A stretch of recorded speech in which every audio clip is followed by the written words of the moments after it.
Okay, so if you're watching this video, this is just going to be a random assortment of of problems. Remember, you can use the YouTube AI search thing to locate whatever problem you're looking for, as long as it's one that I did. All right, 26. Converting into vertex form. So we want to turn this thing into ax minus h squared plus k. Because we like that form, because that form is super easy to get the vertex from. So I need this is the complete the square problem. But I can't complete the square unless a is 1.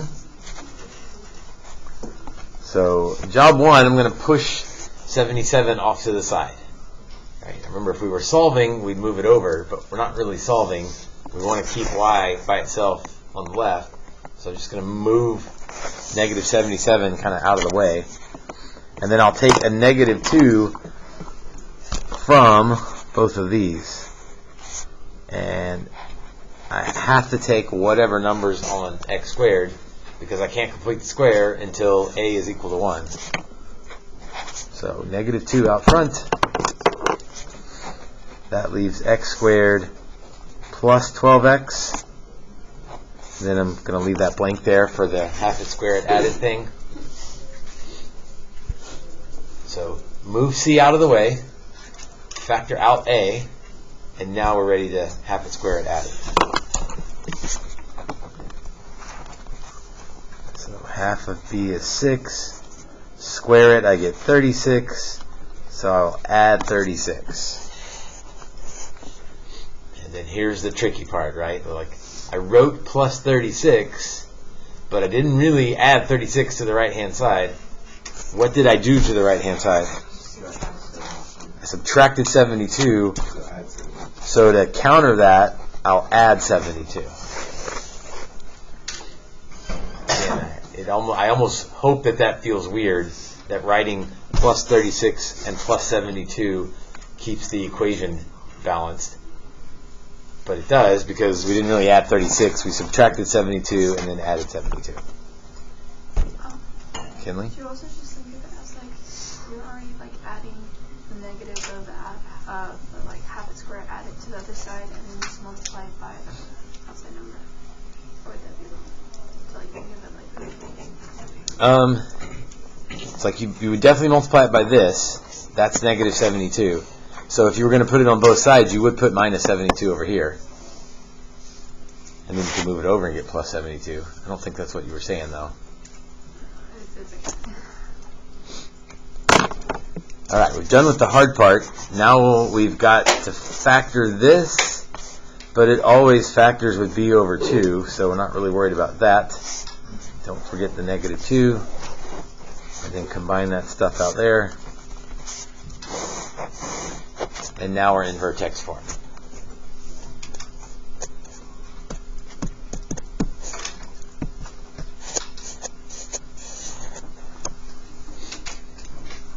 I suppose if you really wanted to check it, I don't know that anybody would do this, but it's something I want to remind you of anyway. So how do you find the x-coordinate of the vertex?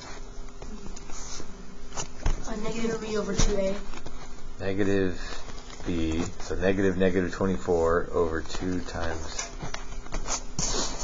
So that's 24 divided by negative 4. That would be negative 6. So that's at least kind of a check if we wanted to.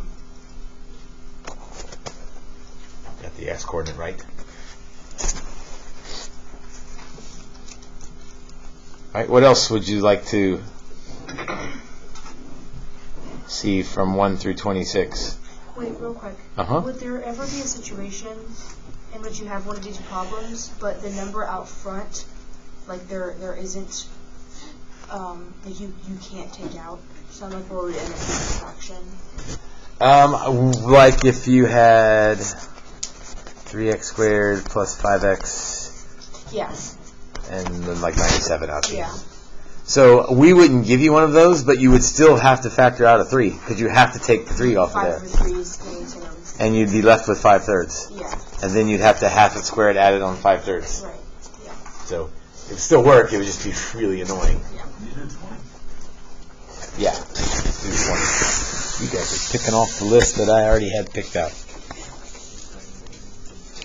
Number 20. Solve the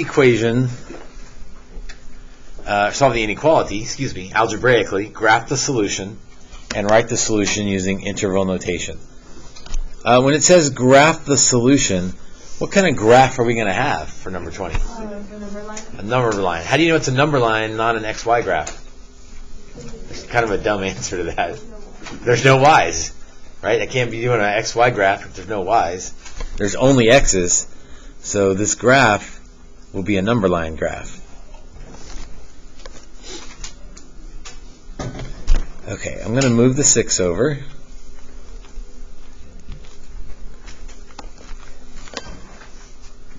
And I kind of don't like that. What would you like to do to, I don't want to say fix it, it's not broken. What would you like to do to make it look better? I'm going to multiply through by a negative. You could factor it out, but then you got to keep up with it.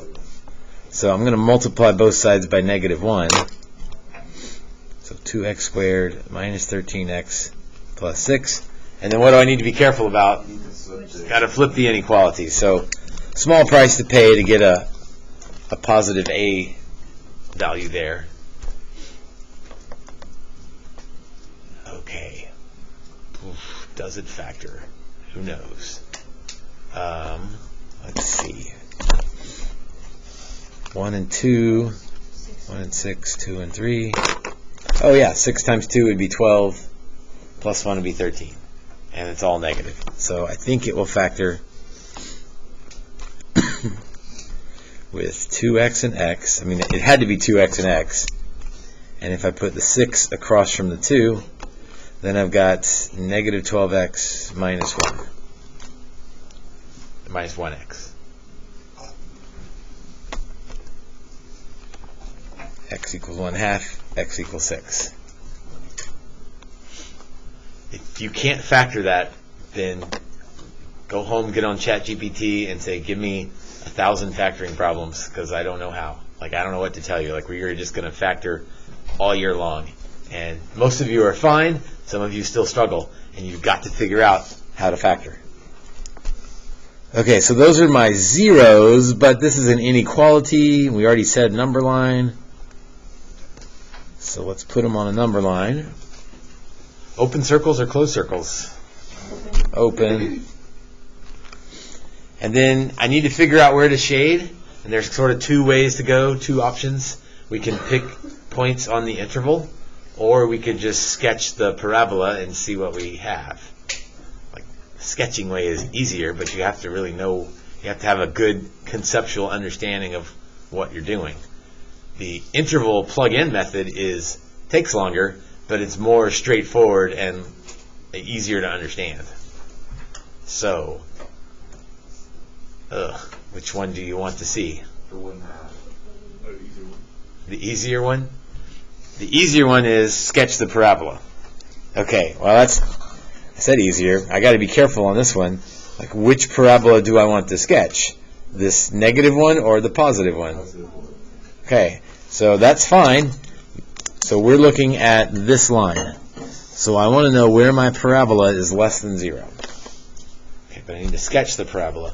Which way is the parabola pointing? Up. If I'm picking the green one, it's pointed up. I know my 2 zeros, so I know it has to look like that. Maybe it's steeper than that because of the 2, but the steepness doesn't matter for this part of the problem. So just sketch the parabola in. And now I want to know where my parabola is below 0. Right? Less than 0. I want to know where it's below the axis. Well, it's below my number line from 1/2 to 6. My parabola is below 0 from 1/2 to 6. So my answer is 1/2 to 6.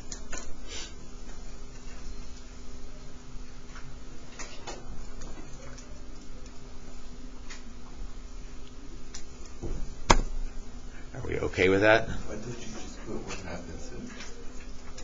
Why don't I put what now? Why don't you just put 1/2 and 6? Why don't I put 1/2? Why is 1/2 16? No, why don't you just jump to 1/2 and 6? Since there's already 1/2 and 6. Well, how do you know where to shade? Because it might have been out here. It might have been the outsides. The part of the parabola that's below 0 is the stuff between 1/2 and 6. So my answer is anything between 1/2 and 6. How do you know this? Okay? I know the parabola has these zeros. Zeros are x-intercepts, so I know it has to cross there. I also know it's pointed up. And that's all that matters. So, like, is it steeper than that? I don't know, maybe, but it doesn't matter. 2 other comments on this one. If you had plugged in 0, you could plug it into the green one here, we'd get 6 is less than 0. Well, that's not true, so we would not shade there. If we plugged in 1, we would get 2 minus 13 is negative 11, plus 6 is negative 5. Negative 5 is less than 0. That's true. And if we plugged in 7, that would be a little bit harder to do, but it wouldn't work. And so we would end up shading between 1/2 and 6. So if you don't like the graphing thing, you can just check points on the interval and be fine.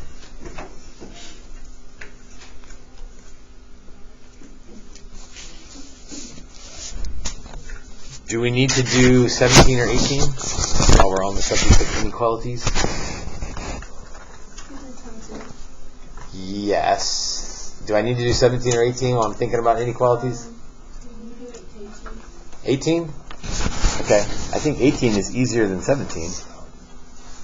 You still want me to do 18? Let's do 17 and then we'll talk about 18. Because 18 I can read off the vertex. 17 I can't. 17 I've got to do negative b over 2a. So negative 4 over 2 times 2 is negative 1. That's the x-coordinate of the vertex. The y-coordinate of the vertex would be what happens when I plug in negative 1.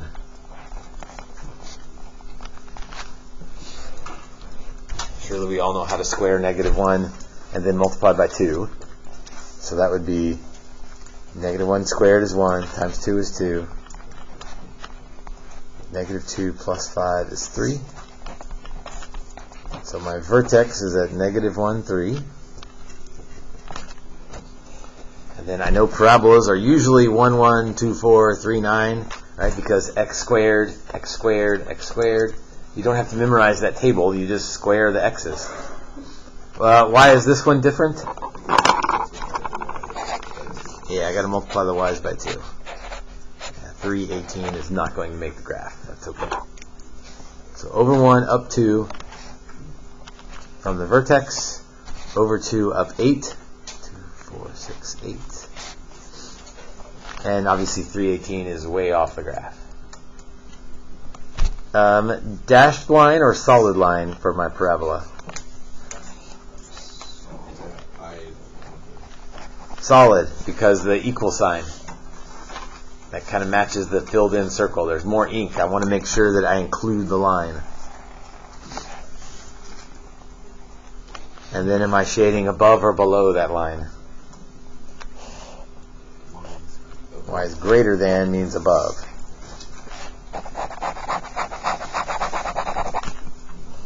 There's 17.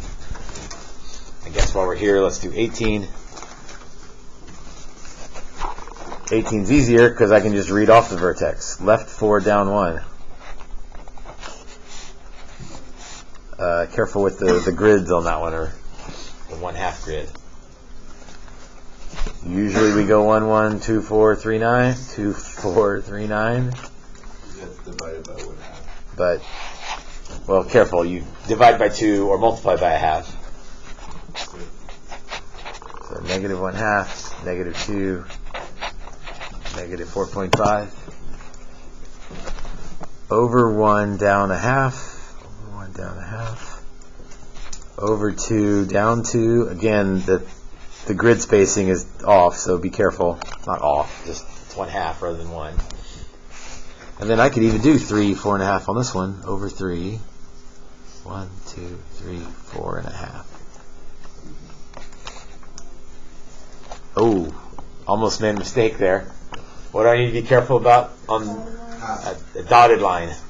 So that's not too much to salvage. So there's my dotted line, shading above or below. Less than? Below.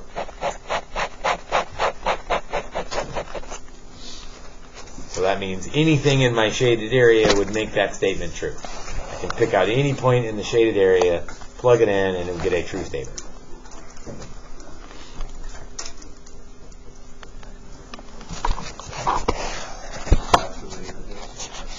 Yes, Elisa, though, which one did you score? 22?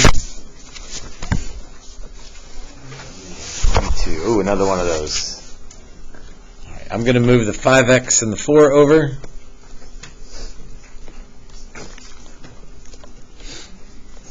And it would be great if that would factor. Really great if that would factor.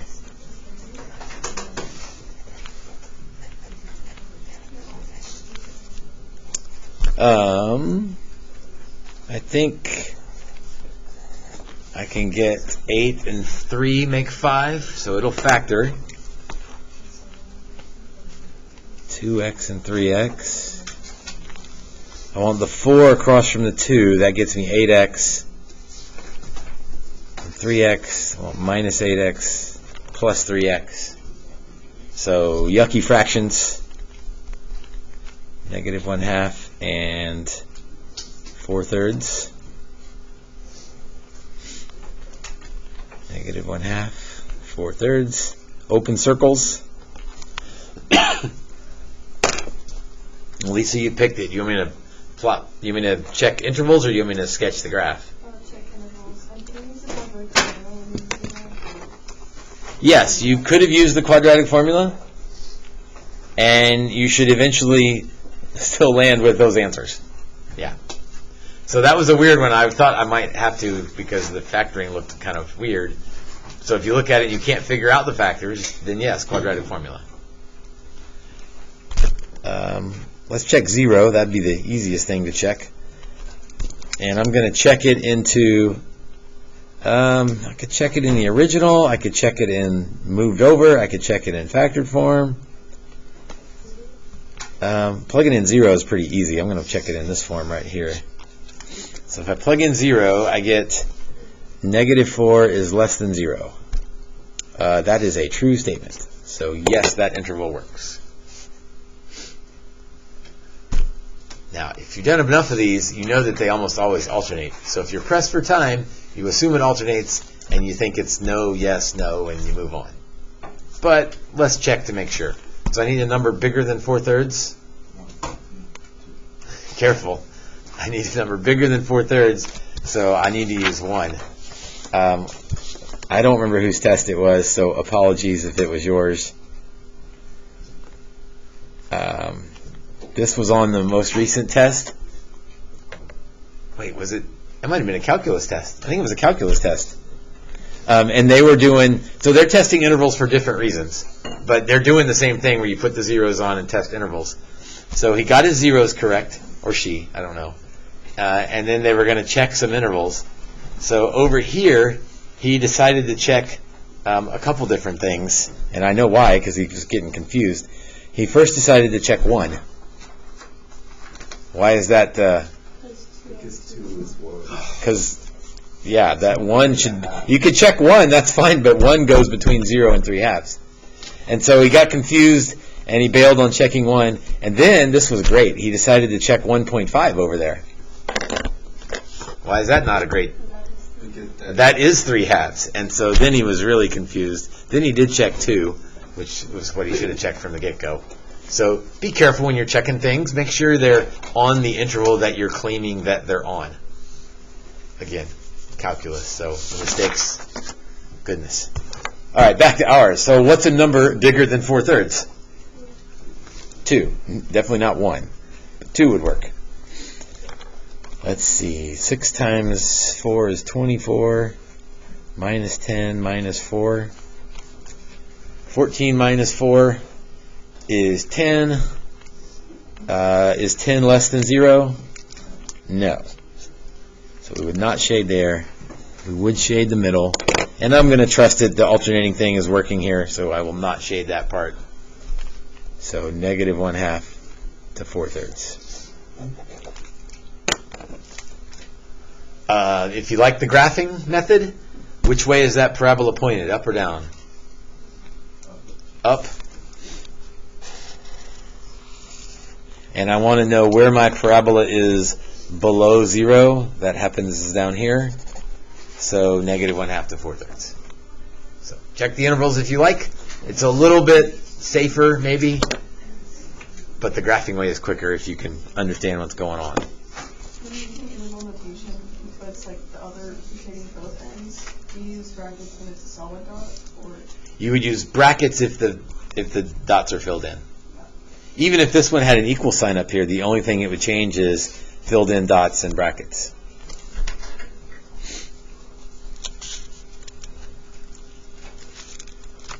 Okay. I think it's my turn to pick. I want a turn. Let's do 29. This is with calculator, so it says quadratic formula. We'll get it set up without a calculator, but I'm guessing because it's in this section that a calculator might be helpful. So 9x squared plus 6x plus 4 equals 0. I suppose you could have moved the 9x squared over and then dealt with all negatives, but nobody wants to do that. So, for the last time, I guess, x equals negative b plus or minus the square root b squared minus 4ac all over 2a. I've got a calculator. You can see that I didn't use it for b squared because I know how to square 6. So proud of myself. But now I've got this discriminant. Could I do that without a calculator? Probably, but why mess things up? 36 minus 4 times 9 times 4 is negative 108, so already I know I've got an I situation here. Go ahead and fix the I part. Okay. But I bet 108 simplifies. I've got a calculator, so I don't have to be, I don't have to know all my multiplications of 108. What? You see an obvious thing that goes into 108? 4, for sure. That leaves 27, which, wait a minute, what goes into 27? Oh, I guess we'll go ahead and do the long way here. So that would be 2 root 27. And then you realize, wait a minute, 27 I can divide by 9. So I can take a 3 out of there now, multiply it by the 2, and get 6i root 3 over 18. I can't simplify that. But taking the 6 out, that probably means that 108 was divisible by 36 from the get-go. It was, but I didn't see that. I saw the 4. So, it goes quicker if you catch the biggest one first, but if you're dealing with big numbers, a lot of times you don't see the biggest one first. Now, you're right, I can simplify this. What can I simplify by? Like, what can go into all of those coefficients? 6. So, negative 1 plus or minus I root 3 over 3.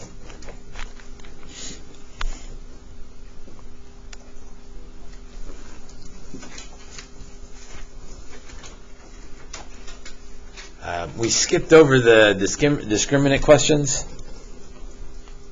Oh, thank you. That discriminant was negative 108. That meant we would have 2 imaginary solutions. And sure enough, we did. This question didn't ask that, but 27 and 28 asked that question. All right, let's do a system. Trying to hit a little bit of everything today. 32. solve each systems of equations. I see a parabola, I see a line, so even before I get started, I'm remembering that like those are the three options, or two solutions, one solution, no solution. So I just know that I don't know which one it is until I start solving it, but I know there's three things that might happen on this problem. Let's see. Oh yeah, we got to pick wisely here. I don't want to mess with the first equation yet. I do want to mess with the second equation. Which would you like to solve for, x or y? Good pick. Why are we opting for y? Okay, you don't have to square it. Again, if you pick wrong, it'll still work. It'll just be a little bit longer for you to get there. So y is 4 minus x. I pick that so that I can easily, at least relative to the other option, plug it into that first equation. X squared plus x minus 2 times 4 minus x plus 4 equals 0.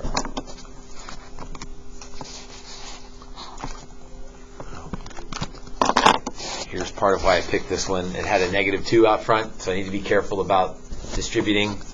Make sure you distribute the negative and the 2. X squared plus x minus 8 plus 2x plus 4. Some of you speed merchants like to distribute and collect like terms all in one. Good luck to you if you try that. I'm going to slow it down a little bit. X squared plus 3x minus 4 equals 0. I think I can factor that one after all the hard ones we've been messing with. Plus 4 minus 1. So x equals negative 4 and x equals 1. Is that my answer? It's not wrong, but it's not my answer, because what else do I need to do? I need to find y. So I need to plug both of those in, and it looks like this is the 2 solution. So this was, who knows? It probably doesn't look like that, but there's 2 answers here. Y equals 4 minus x. So negative 4, 8 is one of my solutions. And 1, 3 is my other solution. And I suppose if I really wanted to check that, you tell me, what would you do if you wanted to check those answers? And plug them in. You'd have to plug both points in to both equations and make sure everything worked, but that would be kind of a pain. But if you were doing something super important, or you had extra time and wanted to make 100, then you could check that. Haley? 31? Yes. I'm just trying to keep an eye on time because I want to make sure we get to 39. 31. Which variable did you solve for, Haley? Definitely. You're going to get a fraction, but you'd still rather deal with the fraction than squaring things. So I think solving for x is the right call. So x equals negative 1/2 y minus 2. So yeah, it's a fraction, but again, if your options are fractions or foiling, I'll take fractions. Oh, especially when the fraction's going to go away pretty quickly here. Because when we distribute that negative 4, it'll cancel the fraction, so we'll be okay. 2y squared plus 2y plus 8 minus 2y minus 8. Oh, I see why you picked this one. This is weird. 2y's cancel. 8's cancel. 2y squared equals 0. Some students panic when that happens, but that's good news. So what does y have to be in order for this to be true? 0. We only got one answer, so this is one of those that something is like, tangent. We're only going to get one answer. X equals negative 1/2 times y minus 2.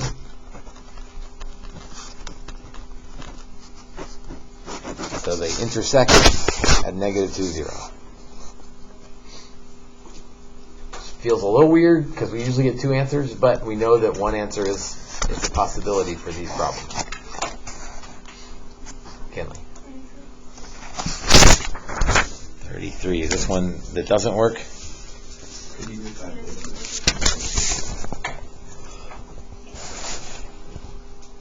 So you said if you can't factor it, then you just do quadratic.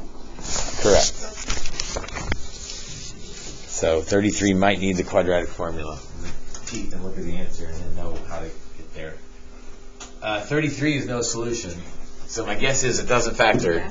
You use the quadratic formula, and that doesn't mean, the quadratic formula doesn't mean it doesn't work, but when you get the square root of a negative number, that means your intersections are imaginary, so no solutions. So that's the one that, again, I don't know what it looks like, but it looks something like that. What number is that? That one's 33. Okay, let's look at 39. Perfect timing. 15 minutes left. It might take us that long to get through 39. 39 is a combination of the 2 word problems that are on the test. Right? One of the word problems is we launch a rocket, or we kick a ball, or we throw a student, or whatever. Like, chunk them, something, we'll say we kick a ball rather than throw a student. But something, and we'll give you the formula. The other word problem on the test is one where we have to use the stat edit, stat calc stuff. This is a combination of those. So I'm going to work this one because if you can dodge a wrench, you can dodge a dodgeball problem. Classic movie. A model rocket is launched straight up. The rocket was 160 feet high 1 second after launch. At 2 seconds after launch, it was 287 feet high. At 3 seconds after launch, okay, this sounds like a table of values coming. So 1 second, it was 160. 2 seconds, 287. 3 seconds, 382. Find the quadratic function to represent this situation. Well, we have a calculator. So what's the key button that I'm going to need to turn this into an equation? Stat. And what's the first? There's like 2 stat operations that we need. Stat edit. That's where we make the table. It's like replicate the table that we already have into the calculator. 1, 2, 3. Again, I hope you're doing this right now so that tomorrow you're not asking me, what button do I use? How do I know? I'm going to be like, no, do it like we did in class. So stat edit, 160, 287, 382.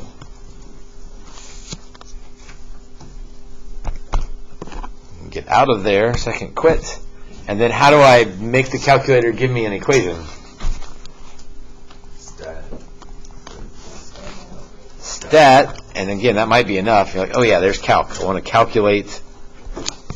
And what are we trying to find? Quadratic regression. A quadratic regression.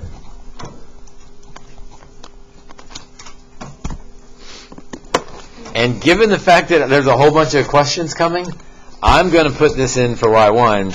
That way, that might save me some time later.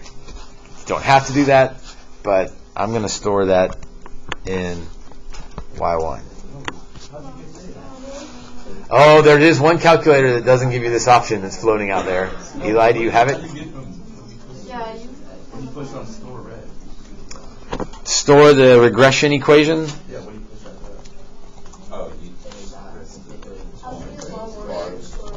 Oh, Y1, remember Y1 is found in vars. So vars, and you can probably find it if you hit vars. It's a Y var, or no, I don't remember the order. Y vars, it's a function, and then pick Y1. do you answer on Y1? Yes. And then that puts Y1 back on the screen. Then you scroll down to calculate. Tell it to, hey, go ahead and do the math for me.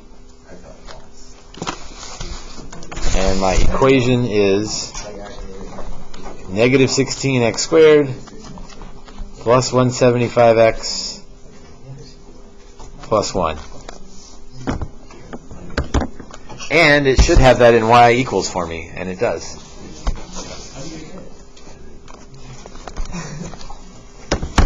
Can you show us the steps again, like just move the paper over a little bit?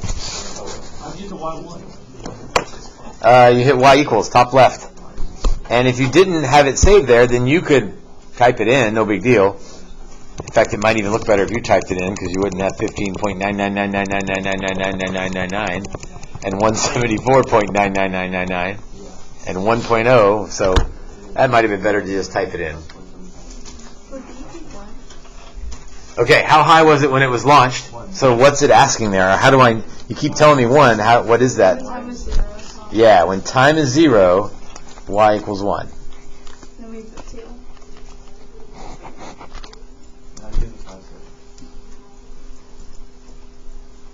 How high was the rocket 5 seconds after it was launched? Yeah, how did you figure that out? Well, I didn't need a table for 0. I could plug it in and get 1. Oh, okay. But you can type it all in if you want. Or Kinley's saying, look at the table. Table's a good one for y of 5, because it's an integer, so 5 should be there.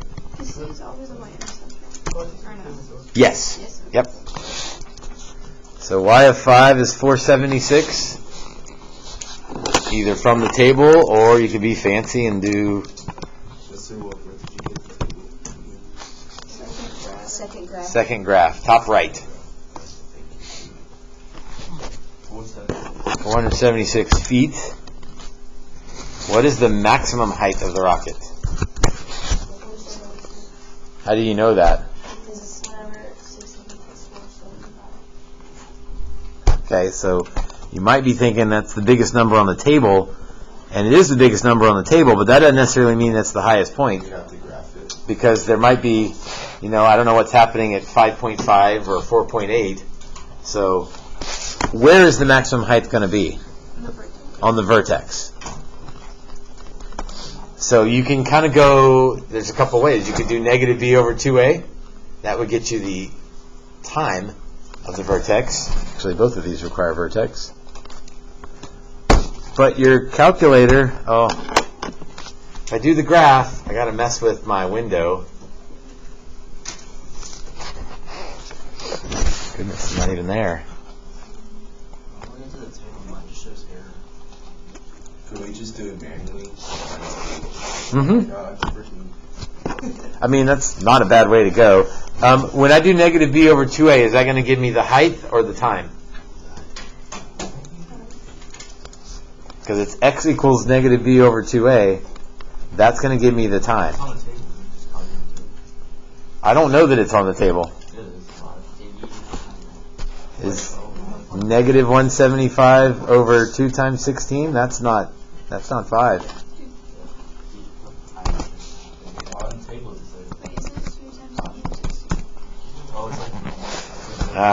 not 5. It's 5.469. The table only tells you integer answers, so it doesn't give you all of the spots. The table basically missed the vertex. Just plug it in and just do that every time. So you could do that every time. That gets you the x-coordinate. And then the y-coordinate would be, plug that in. I am going to be fancy here. I don't want to type all that stuff. Where's the minus in this stuff, too? It's there. I knew the time would be positive, so I wasn't really worried about it. So I'm going to do vars, y1 at that time, rather than type it all in. How do I get back to the normal track? 479.516 feet. Again, the table is great, but the table only tells you what's happening every second, not the in-between times. So the vertex happened not at an integer, so the table would not have helped us. Can you re-show that again? I look, you kind of got behind. Reshow what? Like, process again. Process for what? Negative b to a. Negative b over 2a. Got it. After you got that answer. Then I want to plug that in. Well, I can plug it in manually and do negative 16 times all of that squared, but my calculator knows function notation. My calculator knows that y1 at that time means tell me y1 and plug in 5.46875. So if I do bars, y1. Uh-huh. And then parentheses to tell it where to evaluate y1.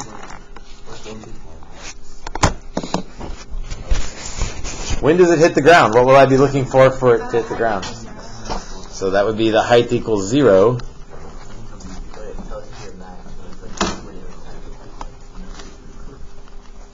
You got two options there. You could put it in the graph and let the graph find the 0. Or you could, I don't think that's going to factor. How do you put in the graphing? So it's already in the graph. You just find the 0. But my window, let's see. My vertex happened at 5 seconds, so if I go to like 12 seconds, that'll catch everything. I already know my max height is 480-ish. So I'll go to 500 or so for the Y max. And then I should get a good picture of my parabola with those. Wait, what was your Y max? I went to 500 because I knew the actual max of the parabola was 479. And so just to give a little buffer, I went to 479. You just like factor it or like quadratic formula Hold on, I'm going to go a little bit further out so I can see more of the parabola and see that it crosses. So you keep saying factor. That won't factor. You could do quadratic formula. Yes. Do you remember what button to push to find? Oh, trace is kind of like the table. It'll get you close, but it may not get you there exactly. So quadratic formula is one option. Second, calc. What of those options are we trying to find? The 0. Hey, we could go verify our maximum if we wanted to. I got negative 15. So left bound means get to the left of the 0. I am left of the 0, but I'm going to help my calculator out and get a little closer. Enter. Right bound means get to the right of the 0. I can't see my graph. Press enter. Guess. You can just hit enter again. 10.943. Or you use the quadratic formula and get 10.943. I was going to say, you don't have to do all that, you can just do the quadratic formula? Yeah. Okay, can you show us how to do the question? X equals negative b plus or minus the square root of b squared minus 4ac all over 2a.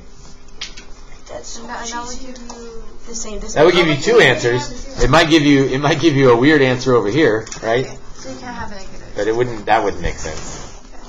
When was it 300 feet high? Well, same thing, but plug in 300. I can't go a step further.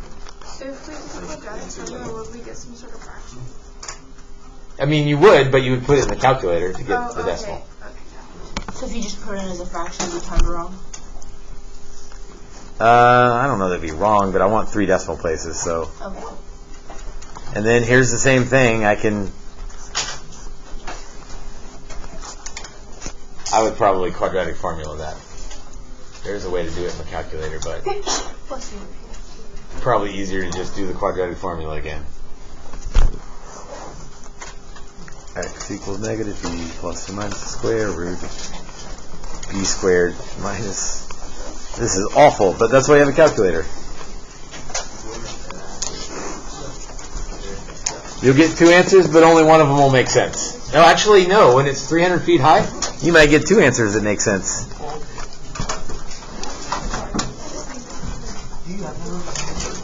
Yeah, you'll get 2 answers for that one. Perfect timing. All right, I will see you tomorrow.